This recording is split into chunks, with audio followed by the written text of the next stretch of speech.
ইসলামী শরীয়তে শোক দিবস বানাবার কোনো ভিত্তি রাখা হয় নাই।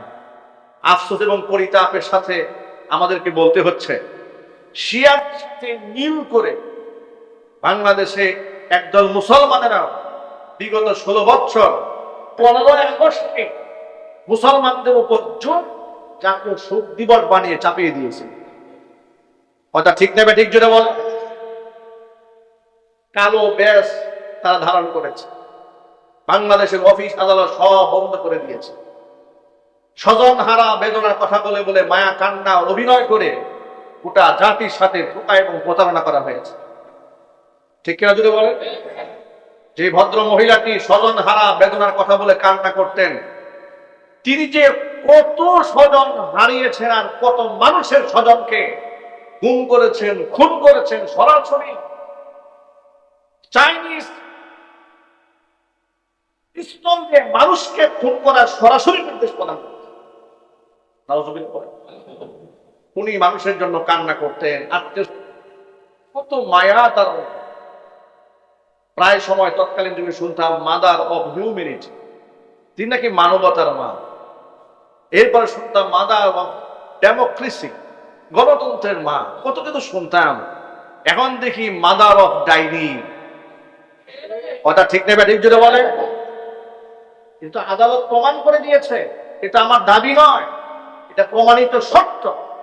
মানুষকে খুন করার নির্দেশ তিনি দিয়েছিলেন, আর তিনি আবার জোরপূর্বক 15 আগস্টকে জাতীয় শোক দিবস বানিয়ে গোটা বাংলাদেশের লোকেরা দুঃখিত হতে চায় না, কাঁদতে চায় না। কাঁদো বাঙালি কাঁদো, জোর করেই কাঁদাবে, জোর করে হাসাবে, আইন করে দিয়েছিল।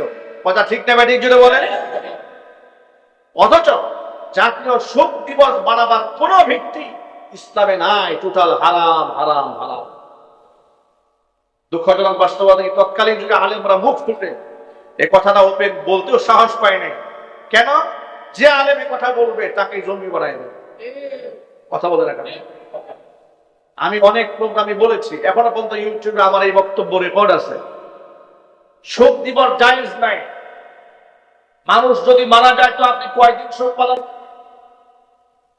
হাদিস শরীফ থেকে শোনেন, স্বাভাবিকভাবে মানুষের মৃত্যুতে সর্বোচ্চ 3 দিন আপনি শোক পালন করতে পারেন।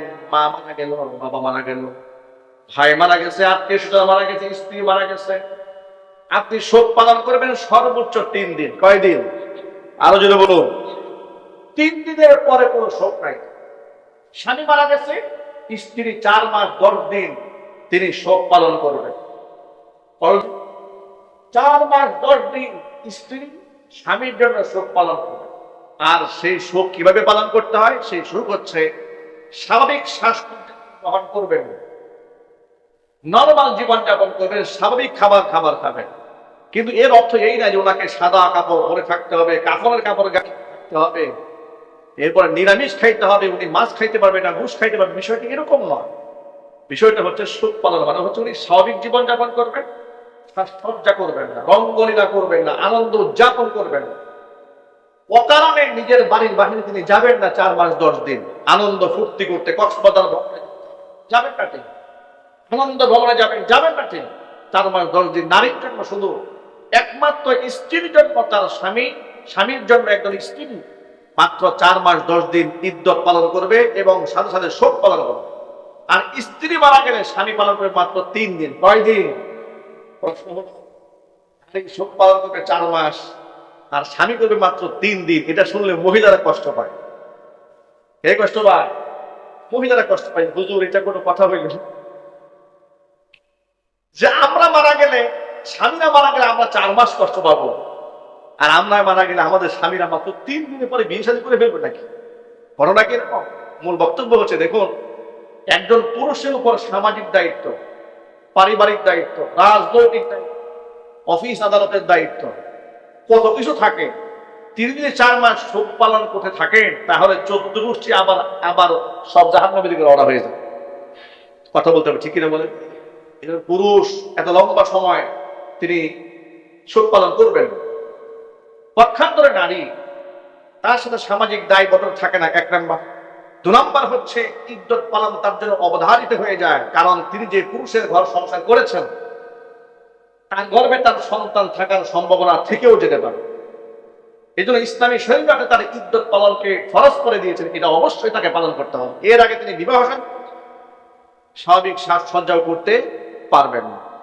শরীয়তের এই মূলনীতির আলোকে এবার আপনারা কি বুঝে নিলেন?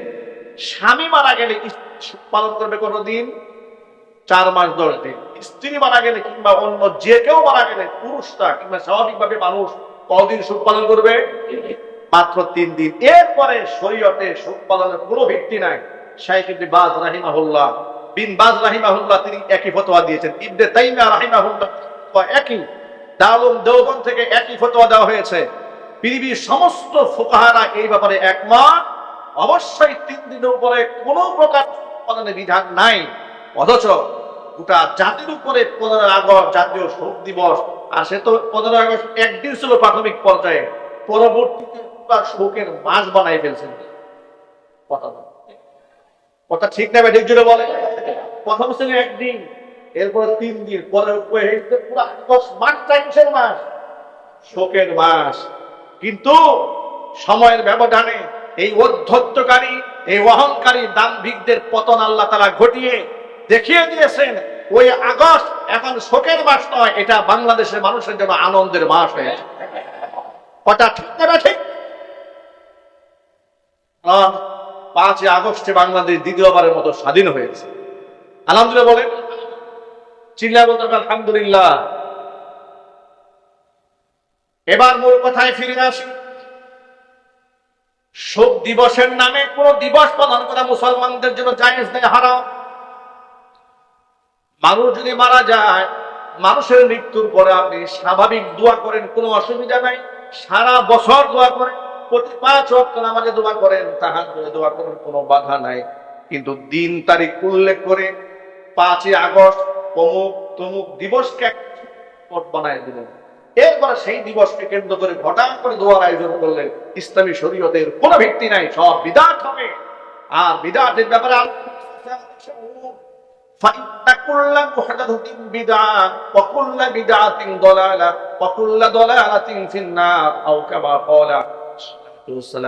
নবীজি বলেন, আমাদের ধর্মের মধ্যে কেউ যদি নব আবিষ্কৃত কোন ইবাদত চালু করে, তাহলে সাবধান, সে আমল থেকে তোমরা থাকবে। আবিষ্কৃত প্রত্যেকটা আমল দেখতে যতই সুন্দর হোক না কেন, সেটাই হচ্ছে বিদআত। আর প্রত্যেকটা বিদআত হচ্ছে গুমরাহি, আর গুমরাহির স্থান হচ্ছে জাহান্নাম। আমরা এমন কিছু করতে চাই না যে আমাদেরকে জাহান্নামে নিয়ে যায়। আল্লাহ নবী সাল্লাল্লাহু আলাইহি ওয়াসাল্লাম একটা হাদিসের মধ্যে বলেছেন, মান আহাদাথা ফি আমরিনা হাযা মা লাইসা মিনহু ফাহুয়া রাদ্দুন। আমাদের ধর্মের মধ্যে যেটা নাই, ধর্মের করে চালু করে, তাহলে সেটাই পরিত্যক্ত হবে, সেটা পরিত্যাজ্য হয়ে যাবে, সেটা বিদআত হয়ে যাবে। সাহাবায়ে কেরাম, তাবেঈন, তাবে তাবেঈন, তারা কেউ কোনদিন আত্মীয় স্বজনের জন্য বছরে একটা দিবস বানায় দোয়া করেন নাই। এই রসম নামাজ কিন্তু আমাদের সমাজের মধ্যে এখন অনেক দিনদার পরিবারের মধ্যে আসে না নাই? বলে, হুজুর এটা আমার বাবার মৃত্যু বার্ষিকী, এটা আমার মায়ের মৃত্যু বার্ষিকী, এটা আমার জন্মবার্ষিকী, এটা হচ্ছে আমাদের মুসলমানি দিবস, এটা হচ্ছে আমাদের বিবাহ দিবস। আর এখন তো ডায়রিয়া, কলেরা দিবস, হাগামোটা দিবস, দিবসে নাই।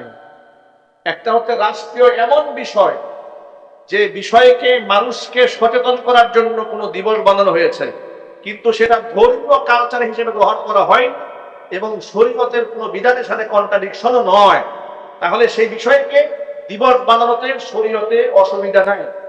কিন্তু যে কালচারের সাথে শরীয়তের কন্ট্রাডিকশন হয়, বিরোধ হয়, শরীয়তের নির্দেশনা ওই ব্যাপারে দেওয়া থাকা সত্ত্বেও সেটা বাদ দিয়ে ভিন্ন রসম রেওয়াজের মধ্যে যদি কেউ কোনো একটা হালাল কাজও করতে চায়, যেমন আপনি বললেন, হুজুর আমি ওই 14 তারিখে আমার বাবা মারা গেছে, কথার কথা, ফর এক্সাম্পল, যে 14ই জানুয়ারি আমার বাবা মারা গেছে, প্রত্যেক বছর 14ই জানুয়ারি একটা ওয়াজ মাহফিল দিলাম, মানুষ ভালো পেলে শুনবো, শরীয়তে এটার কোনো ভিত্তি নেই। আপনি এই যে দিবসটা গ্রহণ করলেন, মনে করছেন ভালো কাজ করতেন, কেন ভিত্তি না? আপনি বলবেন তো খারাপ কাজটা কি করেছে, আপনি নাচ গান গাইলেন, আমি তো এখানে ডান্স। মনে রাখতে হবে, আপনি ভালো করলেন না খারাপ করলেন, তার সিদ্ধান্ত নিতে হবে আল্লাহ পাকের কোরআন থেকে। কথা ঠিক না? বলেন, যুক্তি তরবারি দিয়ে ভালো খারাপ বানাতে পারবেন না। তাহলে জুমার নামাজ 2 রাকাতের জায়গায় 4 রাকাত পড়েন। কথা বুঝেন নাই মনে হয়? জুমার নামাজ কয় রাকাত? একটু জন্য বলুন। নামাজ পড়া ভালো জিনিস না খারাপ জিনিস? তাহলে 4 রাকাত পড়েন। 4 রাকাত পড়ার পরে যদি কেউ প্রশ্ন করে, আরে মিয়া 4 রাকাত পড়লে কেন? বলে হুজুর কি যে বলেন, সিজদা আল্লাহর কাছে এত পছন্দের, তা কম দিব কেন? আমার আল্লাহর কাছে এত প্রিয়, তো বেশি করে বলি, কোনো সুযোগ নেই। তখন আপনি বলবেন যে না, ইসলামে তো নাই এটা। সুতরাং নাম 4 রাকাত পড়া যাবে না, আসর 4 রাকাত জায়গায় 6 রাকাত পড়া যাবে না, মাগরিব 3 রাকাতের জায়গায় 5 রাকাত পড়া যাবে না, এশা 4 রাকাত ফরজ জায়গায় 6 রাকাত পড়া যাবে না, ফরজ নামাজ ফজরের সময় 2 রাকাতের বেশি 4 রাকাত পড়া যাবে না। সেটা যে কারণে যাবে না, অনুরূপ ভাবে মৃত্যু বার্ষিকী আর জন্ম বার্ষিকী ওয়াজ মাহফিল, কোরআন তেলাওয়াত, খাতমে খাজা গান কিংবা কোরআন তেলাওয়াত খতম দেওয়া ঠিক ওই কারণেই যাবে না। শরীয়তে ভিত্তি নাই, অতএব এটা ইসলামে থাকতে পারে না। ইসলামে যা আছে আমাকে তাই করতে হবে। কথাগুলো মনে থাকবে ইনশাআল্লাহ। সারা বছর নামাজ পড়েন, সারা বছর দান করেন, সারা বছর দোয়া করেন, ওই বছরে একদিন দোয়া করবেন আর জীবনের সব দায়িত্ব শেষ মনে করেন, কিন্তু আরেকটা ভণ্ডামি। ঠিক কিনা ছিল বলবে? দোয়া নাই, বাবার জন্য দোয়া নাই, নামাজের খবর নাই, রোজার খবর নাই, ওই বছরে একদিন ধার্য করে রাখছে, গোটা এলাকার মানুষের সিন্দি রান্না করে খাওয়া আছে। এগুলোর নাম কি? ভণ্ডামি। এগুলোর নাম কি? চিল্লাই বলেন ভণ্ডামি। এই ভণ্ডামি বাদ দিতে হবে। এবার আপনাদের কাছে জানতে চাই, কোন দিবসকে শোক দিবস বানানো যাইতেছে? একটু জুড়ে বলেন। হালাল না হারাম?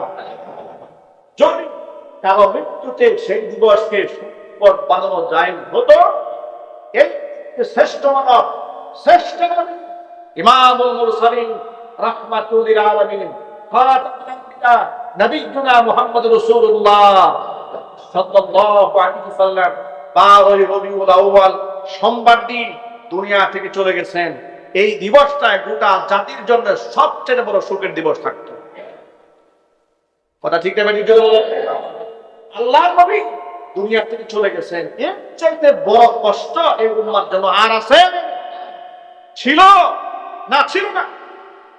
সাহাবায়ে কেরাম এলাকা ছেড়ে বেলাল রাদিয়াল্লাহু তাআলা এলাকা ছেড়ে গেছিলেন। যে মাটিতে আমার রাসূল নাই, যে জমিনে আমার রাসূলকে দেখতে পাবো না, সেখানে আমি থাকতে পারবো না। সাহাবায়ে কেরাম কেউ রাসূলের ইন্তেকালের সেই দিবসটাকে শোক দিবস বানান নাই। সাহাবায়ে কেরাম জান্নাতের সুসংবাদপ্রাপ্ত সাহাবীরা দুনিয়া থেকে চলে গেছেন, তাদের মৃত্যু দিবসকে কেউ শোক দিবস বানান নাই।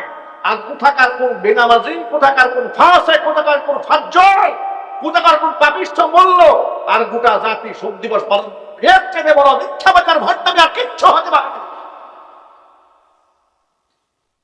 সুতরাং এই 10 মহারমকে শোক দিবস বানানো জায়েজ নেই, হারাম। 14-15 আগস্টকে শোক দিবস বানানো জায়েজ নেই, হারাম। আল্লাহ তাআলা সমস্ত হারাম থেকে আমাদের বেঁচে থাকার তৌফিক দান করেন। জোরে বলুন আমিন। বিদআত থেকে বাঁচেন। প্রিয় ভাইরা, শুধু কি তাই? লোকেরা মারা গেলে কয়টা কাজ করতে হবে? হাদিস দ্বারা প্রমাণিত যে কয়টা উল্লেখিত কাজ আছে। ব্যক্তি যখন মারা যায়, আপনি তাকে গোসল করেন, জানাজার নামাজ পড়েন, তার জন্য ইস্তিগফার করেন, দান এবং সদকা করেন, পরিষ্কার করেন।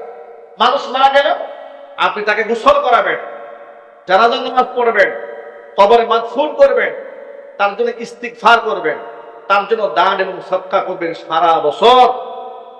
এটাই হচ্ছে শরীয়ত। মাঝে মাঝে তার কবরটা জিয়ারত করতে যাবেন, তার জন্য আল্লাহর কাছে দোয়া করবেন, তার গুনাহ মাফের জন্য, তার মুক্তির জন্য, জাহান্নাম থেকে মুক্তি কামনা করে তার কাছে দোয়া করবেন। এত সুন্দর সুন্দর আমল থাকতে সব বাদ দিয়া আপনি শোক দিবস বানানো শুরু করেছেন। আর সেই শোক দিবসে আমলগুলা কি না, সব একত্রিত হয়ে নবী সালাম আলাইকা মিলাদ পড়া শুরু করছে। নাই এগুলা? আরো যদি বলে নাই। আরো মজার ব্যাপার শোনেন, দিয়েছে জাতীয় শোক দিবস উপলক্ষে মিলাদ মাহফিল এবং দোয়া মাহফিল। পিছনে ব্যানার টানানো, মিলাদ মাহফিল, দোয়া মাহফিল ব্যানার টানিয়ে মেয়েদেরকে দিয়ে স্টেজের মধ্যে ডান্স করাচ্ছে।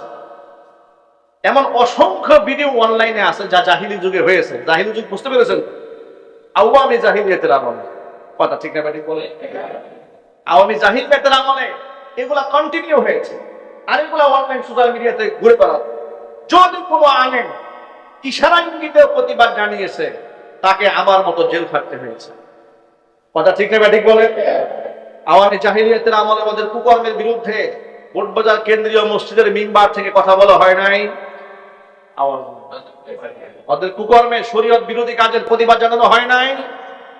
বিনিময়ে কি করতে হয়েছে? আমাকে জেলে যেতে হয়েছে, একাধিক মামলার আসামি আমাকে হতে হয়েছে, আমাকে এলাকা ছাড়তে হয়েছে, আমাকে গাজীপুর ডিস্ট্রিক্ট ছাড়তে হয়েছে। শুধু বাড়ি না, আমাকে শুধু মসজিদ থেকে ওরা তাড়িয়ে গেছে তা নয়, যে বাসায় ভাড়া থেকেছে সেখান থেকে ছাড়তে হয়েছে। ঘোষণা করা হয়েছে উনি গাজীপুর ডিস্ট্রিক্টে মানে ঢুকতে না পারে। অপরাধটা কি? অপরাধ হচ্ছে তাদের শরীয়ত বিরোধী কুকর্মের বিরুদ্ধে আমি বক্তব্য দিয়েছি। আমি মনে করি এটা শুধু আমার একার দায়িত্ব নয়, বাংলাদেশের প্রত্যেকটা জুমা মিম্বার থেকে প্রত্যেকটা আলেম, প্রত্যেকটা খতিবের দায়িত্ব হচ্ছে শরীয়ত বিরোধী কাজ যে করবে তার কাজ ভাঙ্গা জবাব দেবে। যদি সকল আলেমের ঐক্যবদ্ধ থাকতে পারতো, তাহলে কোনো আলেমকে আর দেশান্তরিত হতে হতো না। ঠিক কিনা বলেন? কিন্তু আশ্চর্য এবং পরিতাপের বিষয়, এক আলেম মাজলুম হলে আরেক আলেম খুশি হয়। কথা বলেন, এক আলেম মাজলুম হলে আরেকজন খুশি হয়, হাত তালি দেয়। এই মিম্বারটা দখল করার জন্য আরেকজন পায়তারা চালায়, তখন আলেমরা মাজলুম হয় বেশি। যার ধরুন বিগত জীবনে যখন মাজলুম হয়েছে, এই আলেমরা মাজলুম হওয়ার পেছনে শুধু জালেমরা দায়ী নয়, নামধারী অসংখ্য আলেমরাও দায়ী, যারা তাদের পদলেহন করে মক্কানে আলেমরা আমাদেরকে নির্যাতন চালিয়েছে। আল্লাহ পাক যেন ওই সমস্ত আলেমদেরকে হেদায়েতের নূর দান করেন। আরো চিৎকার দিয়ে এখন আমিন। ভাইরা আমার, আজকের জুমার নামাজের খুতবা থেকে নিশ্চয়ই আপনারা এতটুকু সবক শিখতে পেরেছেন, জাতীয় শোক দিবস বানানো হালাল না হারাম। মুসলমানের জন্য 3 দিনের উপরে শোক পালন করা হালাল না হারাম। স্ত্রীর জন্য স্বামী মারা গেলে 4 মাস 10 দিনের উপরে শোক পালন করা হালাল না হারাম। আর কোন লিডার মারা গেলে শোক পালন করা হালাল। আর চিল্লাই কোন মনে থাকবে ইনশাআল্লাহ। 10 মুহররমে ইমাম হুসাইন রাদিয়াল্লাহু তাআলা আনহুকে নির্মমভাবে শহীদ করা হয়েছে, এই জন্য শোক দিবস নয়, বরং ইমাম হুসাইন রাদিয়াল্লাহু তাআলা আনহুর প্রতি মহব্বত ভালোবাসা নিয়ে তার জন্য আল্লাহকে দোয়া করতে হবে। এবং তিনি জীবন দিয়েছেন, কিন্তু বাতিলের সাথে মাথা নত করেন নাই, বাতিলের সাথে আঘাত করেন নাই, মাথা নত করে চলেন না, ওই শিক্ষাটাই গ্রহণ করে সমাজে বাস্তবায়ন করেন। সাথে সাথে সকল ভাইদেরকে বলছি, কুরআন পায়ে দুধ ঢেলে আল্লাহর কাছে তামান্না করা যে দুধ ঢাললে আমার মনে হয় সন্তান আসবে কিংবা মনের আশা পূরণ হবে, এর চাইতে বড় শিরিক আর কিছু হতে পারে না। দেওয়ার একমাত্র মালিক কে? চাবো কার কাছে? আল্লাহ রাব্বুল আলামিন কথাগুলো বুঝার তৌফিক দান করেন। সকল প্রকার শিরক থেকে, বেদাত থেকে, কুসংস্কার থেকে আমাদের বেঁচে থাকার তৌফিক দান করেন। আমিন। ওয়া আখিরু দাওয়ানা আলহামদুলিল্লাহি রাব্বিল আলামিন।